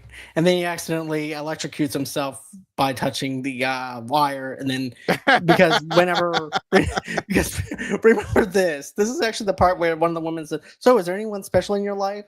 And just kind of dazes and thinks about Kim. And then at that moment, Kim is also thinking about him. And right. Like his interconnection kind of thing. And then he accidentally touches the microphone wire and he shocks and gets in. And once again, another chair situation. right. He has an issue with chairs. And that's another issue where it's like he knows what he wants to say. Like somebody says, if there's somebody special in your life, he knows exactly what he wants to say, but I think he has a sense of there being a sort of inappropriateness of saying that. Like a boundary line, Right. Or which I can understand. You're a member of this family. It's like, sure, I don't know if I can cross that boundary. right. Like in a sense, like if you're part of the family, then the woman that you're attracted to is kind of like your sister. Or maybe it's Exactly. because she has a boyfriend, then he feels the inappropriateness of of expressing how he feels about her when she already has a boyfriend. That could be it too. That's true. That could be on both levels then, in that Yeah, case. yeah. I think So it's multiple levels where it's like he enters a sense of confusion because he doesn't have that much life experience. So without that life experience, he is he basically becomes confused, and he doesn't know what to say at that moment. Sorry about exactly. that. I keep So hitting my desk. It's causing it's me all okay. this feedback. It's going to be an editing nightmare for you. Nah, it's not. It's gonna be fine. Trust me. But no. Then you also have Jim who tells Kim, because remember he locked his. I think either Kim locked her keys out of her house or Jim locked his keys out of his house, and Edward just happens to be walking down the street or walking down the sidewalk, and he lets them in. He goes, "Wow, look at that, Ed! You didn't even leave a scratch." So Yeah. I think it was Kim that was locked out. She forgot her yeah, keys, and he just goes and pokes up one of his scissor fingers into the lock and just instantly opened the door. right. And then he gets the idea of breaking into Jim's house. Jim makes Edward break into his house, and it's all because of the fact he's in love with Kim. And so, and I like the alarm system. ADT has nothing on this alarm system. Yeah. Like, I want to know what kind of alarm system Jim's dad has, because Right. it really does lock you inside the house as a prisoner. The only way to Right. unlock it is if you call up that security place that actually Jim's dad has, and then you let him out. Then you have Edward coming out with his hands Right. raised up, because I Right. said, "Raise your hands. I do not want to shoot you, buddy." And No, then you they said have, drop his weapons. yeah, drop your weapons. And then you have the neighbors go, easy, easy. That's are his hands. Those are his hands. Right. And the way they handcuff him was like through his thumbs. Yeah, that was funny. Yeah, it was funny how, I mean, it was not funny, but it was remarkable how like the police that showed up, they're all pointing guns at him, and he comes out the house with his scissors in the air, and it kind of reminds me of X-Men. I think it's X2 or X-Men 2, how the police showed up and the Wolverine's in front of the house, and they say, "Put the knives down, buddy," and he Yes, says, "I X-Men can't." And so, and in that case, the police shoots Wolverine in the head. But in the case of Edward Scissorhands, the neighbors rush him because they are nosy. So they're nosy enough to notice that all of this is going on, and they rush over and basically rescue Edward. I don't know, because one of the things I was wondering is that, is he bulletproof, or is he at least bullet resistant, because he's not real. But they actually stop the police from shooting at him, and he's fine, right? He's whether they're able to peaceably arrest him, and he's cooperative because he understands that he did something wrong, right? Right. So it's like he only did it for Kim, and he's thinking that like maybe she'll come in and she'll straighten everything out. Right. But that doesn't actually happen. No. Instead, he takes the fall for it. Yeah. And if he doesn't have a record, if he has no record of debt or anything now, he now has a criminal record. Yeah. But here's the thing: yeah. how do you book somebody with no social security number? Right. Well, I think the police book people with no social security numbers all the time. But you know what I mean, though. But it's like, well, you don't have no debt, but hey, buddy, you have a criminal record now because you did a B and D, right, and everything. B and E, my bad, not B and E. But I just felt bad for him in this moment. And then even when whenever the cop asked the psychologist, is he going to be okay? He goes, well, with the way I like it, and you mentioned it before, Zoe, is like the whole entire art form of what he does. He's like, yeah, I think he'll be okay with society and stuff if you just release him. but it's just the odd stuff he does Right. between the haircuts, the dogs, and then, you know, the other stuff he does. But he should be fine as long as the neighbors leave him alone. But Right. um, then after that we have during a Christmas, Edward. Then after that, during the Christmas, Edward creates an allergic ice, carves an angelic ice sculpture modeled after Kim. The ice shavings are thrown into the air and fall like snow, a rarity of the neighborhood. Kim dances in the snowfall. Jim arrives and calls out to Edward, surprising him and causing him to accidentally cut Kim's hand. Jim accuses Edward of intentionally harming Kim, but Kim, knowing by Jim's jealousy of Edward, breaks up with him. Edward flees in rage, destroying his works and scaring Esmeralda until he is calmed by a stray dog. Oh, yeah. So those are all fascinating parts. This is where it starts to look more like Frankenstein, where he is like in the Frankenstein movie, he drowns a little girl. In this movie, you have the creature figure or the Frankenstein figure. He accidentally cuts a girl, and now they're accusing him of doing it intentionally because he was just cutting the sculpture, minding his own business, and he got startled. And it's like when that's the only time he ever really loses control of his scissors. The other thing is like when he's trying to handle something and he'll slip and cut his face because he cuts his face all the time. That was what I meant by where I didn't know where his cuts came from until one time he cut his face. I was like, oh my goodness, he really doesn't have as much control over his fingers as you think that he would, right? Yep. So he is constantly cutting himself, and Peg is there to like patch up the cuts as best as she can. But in this instance, he's cutting the sculpture. He's startled and he swings around. He doesn't know that Kim is behind him. He doesn't know there's anybody's there. As far as he knows, he's completely by himself. And then he's startled. He turns around. He accidentally cuts Kim. Kim is bleeding real blood. And then dude gets mad. He wants to have a fight with a guy with scissors for hands, which is crazy. And it's like he's lucky that Ed's instinct is to run away, right? Because he's like, oh shit, okay, I accidentally hurt somebody I care about, and Jim is the one who startled me. But it's like that unsettledness of like, I accidentally harmed somebody I care about and I don't know what to do. So he runs, and then I like how he's sitting on the sidewalk and he happens to see this dog.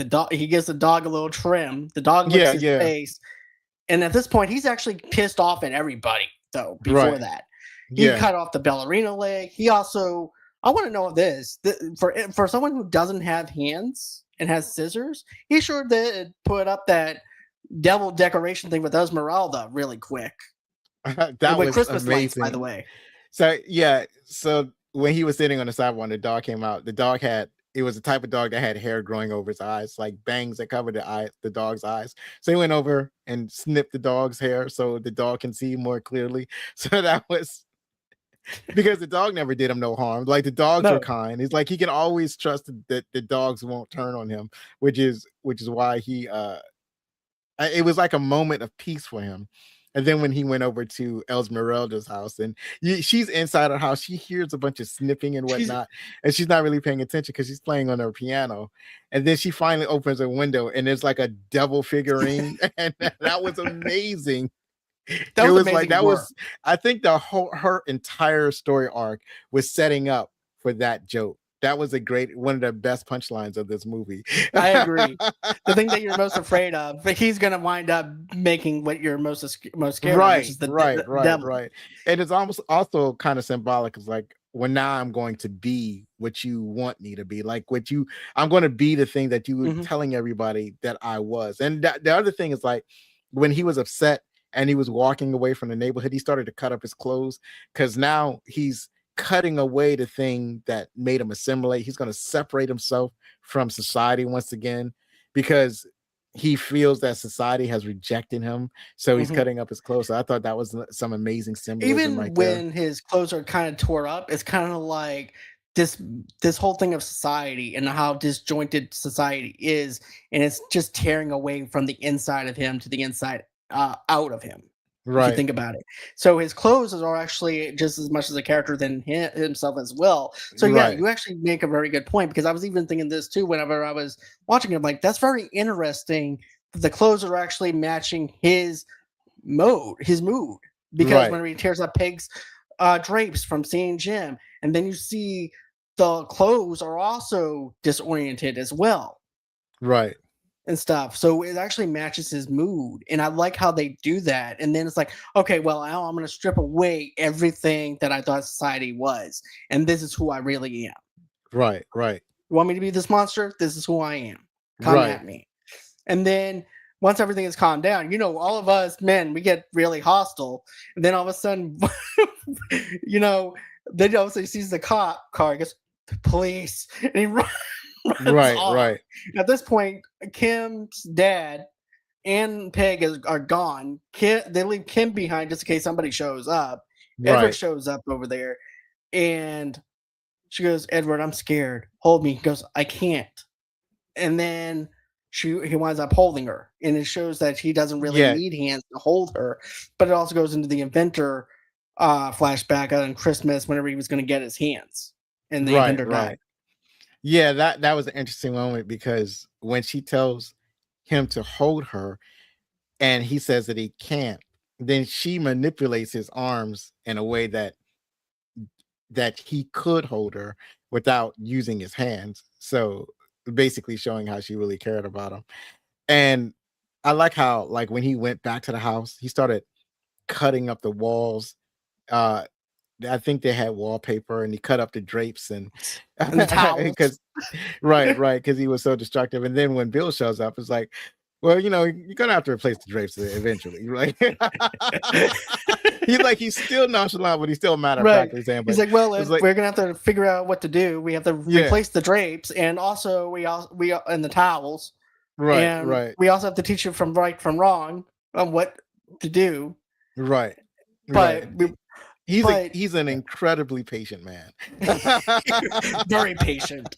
And then even when he's even in a jolly mood during Christmas time, though, too, he's up on the roof while all this hell is going down below him that he has no Right, clue about.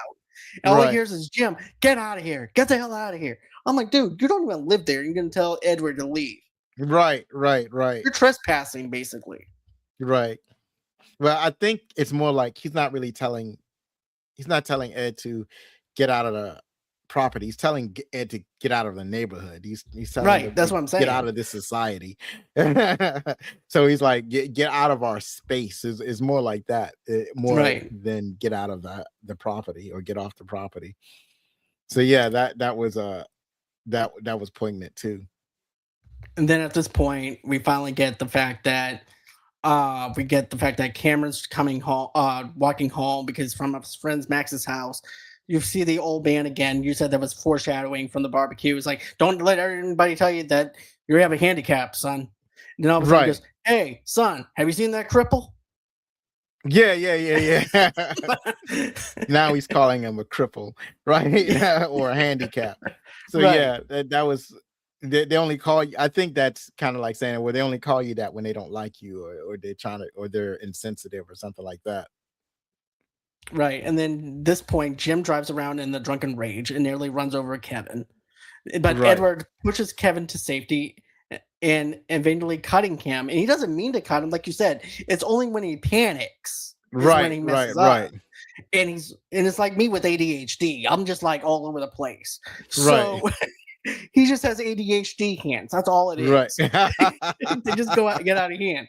It's me being Italian. I just going around and talk with my hands. But right, I feel bad for Edward because he did something nice and he's being shafted again by the society that doesn't even want him there, that is exonating him. And then he's like, okay, I have no choice but to go to the place of where I was. right, right.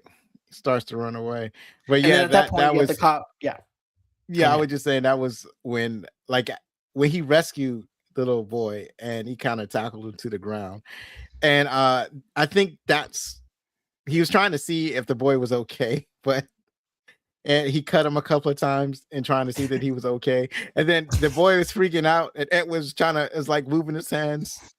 Actually, one of the things that we had skipped over, I'm going to go back to a scene when the show and tell scene when the little boy was so proud to actually bring in the show and tell. And Edward was kind of like playing along with it.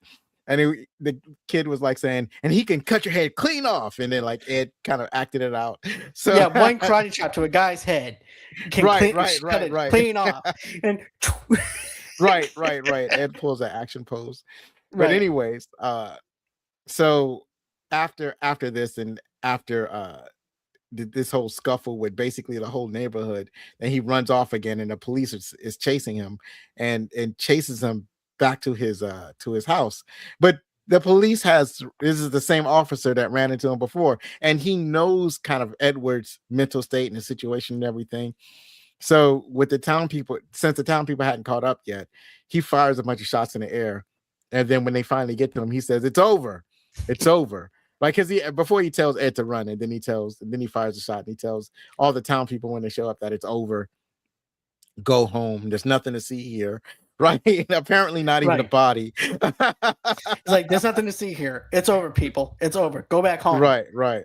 But being as nosy as they are, they go on. I'm like, what are you accomplishing, guys? Right. You know, you already made a mess of things. What do you want to do? Mess up things even more than what you already did? Right. You already do they actually go into the house? Because I know that they're kind of standing around a little bit. No, they don't actually make it into the house, because remember this. So Edward's already up there. Yeah. Then you have Kim that winds up getting there before all the other neighbors do. Right. And at that point, she winds up seeing Edward on the bed. She sits down next to him, and he goes, "How's Cameron?" He goes, "He's gonna be okay. He's gonna be fine." I'm like, dude, he might need a couple of incisions and everything after what happened. But I don't think he's gonna be fine. If they said he was fine, it's probably because he just got a light scratch, like a paper cut, as opposed to something that requires like stitches. True, because I think Ed had a couple of, I want to say maybe he pulled back a little bit to where he just wanted to try and make sure he was okay. So it could be a couple of paper cuts, but still kind of bad though. But then he goes, "I thought you were dead." He goes, "I thought I was too." And then Jim comes out of nowhere. He goes, "I thought he was too." And then he takes out the gun. And this is the point. This is actually your experiment that you want to see fall through. But see if he's bulletproof. Right. I was going to see if he was bulletproof. I think that when he pulled out the gun, I guess it's, Kim came and knocked him over or something like that. I can't remember what happened. Basically, Kim is trying to pull the gun away from Jim. Ed is also trying to go ahead and get him away from her. So they're all trying to protect each other while this is happening. Right. And then he shoots the roof. It falls on Edward. A piece of the roof falls on him. Wherever part of the roof is left, falls on him. Right. And then he winds up stabbing Jim into the stomach. And then Jim falls out the window. And then that's when the townspeople show up. So they don't even make it into the building, into the castle. Right. It's like Jim was so eager to fight this dude. It's like fisticuffs. It's like, but this dude got knives for hands with it, and now you're just on. You don't have a gun anymore, right? And so now it was like, this is when Edward was truly angry. It's like he had been pushed past the point of really caring whether Jim lives or dies. He's pushed past the point of caring about being careful with his hands. And basically all he did was, like, if he had hands, like regular hands, it would have just been him pushing Jim away, just trying to get Jim away from him. But he got scissor hands. So scissor hands like stabs him to the chest. I also like the sound effects for this. I like this mixing of this. It has this like I don't like this ting kind of sound effect to it. And then you see how pissed off Edward's face is. He doesn't care no more. Right. And then he just falls out the window. Right. he stabbed him good. And then when I saw this, I was like, "Oh, the Ranger ain't gonna like this, Yogi." It's like, how are they gonna explain this? It's like that it's not like a dead body's there and Thank you. somebody has to figure this out. Like and then that's when Kim comes down and she actually grabs a piece of scissor hands that happened to be lying around. Right, like she And knew to go over to the spare parts where the Avenger was. It's like, okay, I need something really quick in a hurry. Let me see what I got here. Right. Okay, I guess I'm cooking weird. Nah, that's not gonna work. Oh, look, there's some extra hands. Right. And then she goes, they try killing each other. Right. And Or they did kill each other. they Said, killed each she other. said Yeah. they did kill each other because apparently she said that the roof fell on Edward and Edward stabbed Jim, so they killed each other. So now she's saying, reinforcing that there's nothing more to see. There's no reason to go in the house, nothing more to see her. And they believe her because like she's their neighbor, she's trustworthy. It's like Right. she was up there and they weren't. So they believe her. But it's amazing how quickly the townspeople turn on Edward. Right. And then it's like after they got evidence that Edward was killed, she held up the hand. That was the evidence. And so they just went back home. I guess the show was over at that point. Right. It's like, well, damn. Okay. Right. Time to go back. I got tacos in the oven right now, and I gotta do my curlers. I know I have another repairman coming by in a few minutes, so I gotta go. Right. But you're absolutely right though, and I was even thinking about this though, like the after effect, because Jim's dad is rich. So how do you explain Jim dying, being stabbed in the stomach? Right. And also too, what happens to Edward after this? Like, is he just going to be hiding up inside the attic the whole time to make it look like it's an abandoned castle? Yeah, I think that's it. But see, with Jim's father being rich, that's the kind of thing where the rich man would buy the property and bulldoze it down. That's the kind of thing that would happen. And then the other funny thing is that he never stops like doing his artwork. He never stops. No, he's doing during all those years, he's constantly pruning his garden. So there's evidence that somebody lives there, but I guess nobody goes past the gate in order to see. And then also the ice sculpture, which is the explanation for why there's snow in the town, because it's like the beginning of the movie, the little boy asks his grandmother, why is there snow? And this whole story was to explain to him why there was snow. And so apparently the snow comes from the ice sculptures that Edward makes and somehow goes over the entire neighborhood and creates snow. But I have a question. Like, who the hell? I have a question. Does Home Depot get a thing from Edward to say, "Look, I need ice sculptures. It's about that time of the year again. Kim's expecting this." Yeah, so yeah. Where did he get that? Yeah, where did he get the blocks of ice from? Right. That's like, well, could you imagine the people at Home Depot? Yep, here we go again. Every year, Ed goes on ahead, gives us a call, says, "Hey, we need about 5 or 6 ice sculptures to make it look like it's snowing outside, even though the temperature still feels exactly the same." Or it could be Peg just buying blocks of ice from wherever she might be able to get blocks of ice from. That could be it too. She's supplying Ed with ice so that he can do his sculptures. I think that's also a possibility. Right. But what do you think about the fact that the elderly woman is actually Kim telling her granddaughter the story and then revealing that she is herself, and she is saying that she never saw Edward again.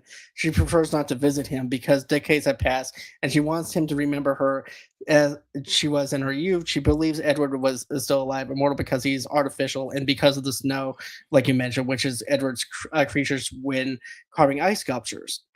My thing is this. So he is a machine because of the fact that he doesn't age. So even if you were to be with this dude, you would be in your 80s. This is not going to work out either way it goes, even if the town people did love him to death or anything. He's going to outlive those people. He's going to be even more depressed because he's seeing people dying around him. Yeah, that is definitely a situation. But being a machine does not automatically mean that you live an undetermined amount of time. You become I think, obsolete sooner or later. yeah, sooner or later he's gonna have parts to run down because he doesn't have anybody to replace parts. He doesn't have anybody to work on them. He's never been completed. Like if you drive a car for long enough, you need to replace the tires. You got oil changes to do. That you got Even mysterious Johnny Five engine had to rebuild troubles. himself. Yeah, you got mysterious engine troubles, and he's gonna Right. start having, like, when he starts putting mileage on his body, he's gonna start having issues and complications, and he's gonna eventually run down. So, so we don't know exactly what the lifespan of Ed is. He just doesn't look old, but like he's not gonna age like a normal human being. But he definitely has he definitely has an endpoint. We just don't know what that endpoint is. Exactly. So now that we talked about this movie non-nostalgically, how do you feel about this film now? Oh yeah, it was as good as I thought it was going to be. It was like I had high expectations for this movie, and it met those expectations. I love all of the symbolisms that they put into the movie. That I like how Tim Burton makes movies with intention, and you can see those intentions on the screen. And it's amazing because normally I'm not the type of person that catches the symbolism that a director might put into a movie, but I guess in this particular sense it's so obvious that it would be impossible to miss the symbols that were assembled, that he created. So it's like something that a genius would do. Like he's this is one of those movies where he displays his genius. And I love how he used color. I love how he used sound. I love how the soundtrack complements everything that's happening in the movie. I love how it's set up as a fable. It's not supposed to be something that's real, and how you know that from the beginning of the movie. I loved how this movie was put together. The story was a great story. So yeah, it was as good as I thought it was going to be, and I'm glad I watched it. So what would you give it out of 10? I think I would give it 8 out of 10. 8 out of 10? Okay. Yeah. So 6 or 7-year-old me would actually give which my nostalgia was 10. Right. I'm gonna give this at least a 7.5 Okay. out of 10. Because there's some things that I'm questioning now. Yeah, that's why I gave it an 8. There's some questions that you got. Like one of the main questions, like, oh, what are they going to do about this rich man whose son just got murdered? Thank you. That was a very valid question that wasn't answered. Is Ed able to sexually satisfy the women that were all sexually attracted to him? That's right. Another. Or was it just question. dry humping? I don't know. Yeah, it's just going to be dry humping. It's just going to be rubbing up against them. I think that's what's going to happen. But yeah, I enjoyed this movie and stuff like that. I even bought it on 4K for the Steelbook edition, for the anniversary edition and stuff. I also own this on regular Blu-ray as well. I'll probably continue to watch it, but I'll still have questions. But right. Even though my question's not ever going to be met. But still, I do have to give Tim Burton credit though, because basically he made this movie because of the fact of the awkwardness that he had growing up in Burbank. Oh, okay. And about how he felt isolated from society and how awkward he is. So that's how this movie got made. And then at first Warner Brothers was going to pick it up, and then after that it got sold over to 20th Century Fox. Oh, okay. So that's he definitely gave Edward his hairstyle. Yeah, I could definitely see it. But yeah, all in all, guys, tell us what you think. What's your nostalgic review? What's your non-nostalgic review? Tell us in the comments below. We would like to know. And what questions do you have? Is it because do you wonder if he has a penis? Do you not wonder if he has a penis? What happened to Jim's dad? Is he going to go on ahead, take over the whole entire Edward estate and everything and destroy it? Is he going to turn to a museum, memorial thing? Tell me in the comments. I'd like to know what your theories are. And so thank you so much for joining me for tonight. I do enjoy our conversations. Last time you were here, we did Rookie of the Year. Now we're doing Edward Scissorhands. It's great to have you here, my friend. It was great to be here. I enjoyed talking about this movie. Thanks for having me over. You're welcome anytime. All right, guys. Well, that's going to be it. Don't forget to smash the like button, subscribe button. Don't forget to go and visit my friend Zoe at the Backlook Cinema Podcast and give him a 5-star review over there. He does a fantastic job with his reviews. Also, too, go ahead, give me a 5-star review if you see it deemable as well. And we'll catch you guys on the next one. Bye, guys. Goodbye.